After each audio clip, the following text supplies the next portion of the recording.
Gillette hopes to end the stigma around short and curlies, and Miller Genuine Draft doesn't quite reach for the stars. I'm Jeff Beer, and this is Fast Company's brand hit miss of the week.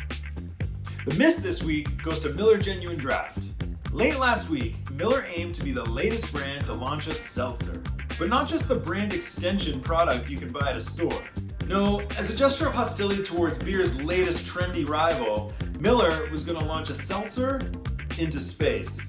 The bulk of its disdain is saved for beer brands that have jumped on the clear bevy bandwagon like Michelob Ultra, Bud Light, Corona, and Pabst Blue Ribbon. This was going to be Miller's own little Stratos moment. What it turned out to be was just another empty ad.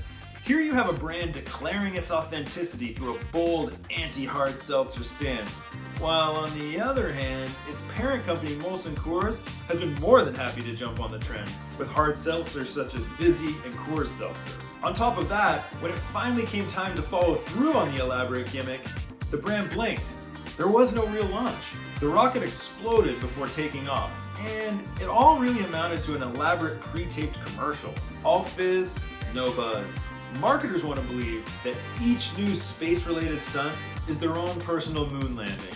Whereas in practice, too often, it's the final frontier for a lack of any other decent ideas. If you can't think of anything to say about your brand, threaten to launch it into space.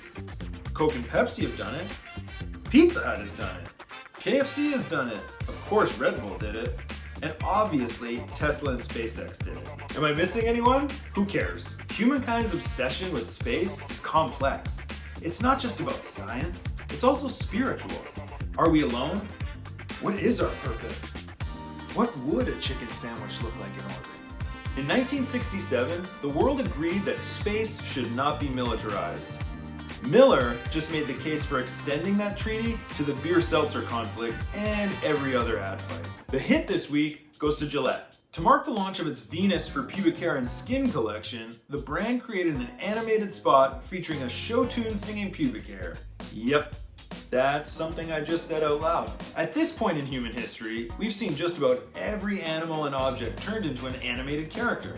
Cats, dogs, sponges, hot dogs, toothbrushes, and any toy you can think of. This Broadway meets short and curlies may be a first though. The anthropomorphized little follicle belts out a song about the trials and tribulations of being a hair from down there. The song also acknowledges advertising's own role in perpetuating an unrealistic ideal. It's adorably hilarious. But it also represents a broader trend we've seen in recent years, where brands are speaking out against stigmas that they themselves have perhaps helped perpetuate over the years. A similar move has been happening around feminine hygiene and periods, with brands like Thinx and Bodyform pushing for the normalization of discussing women's health.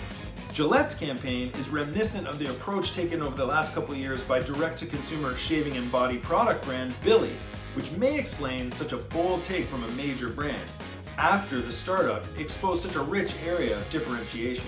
Still, what it lacks in complete originality, Gillette makes up for in scale and reach in spreading this sentiment of looking to trim down this stigma. Sorry. That's it for now. Thanks for watching.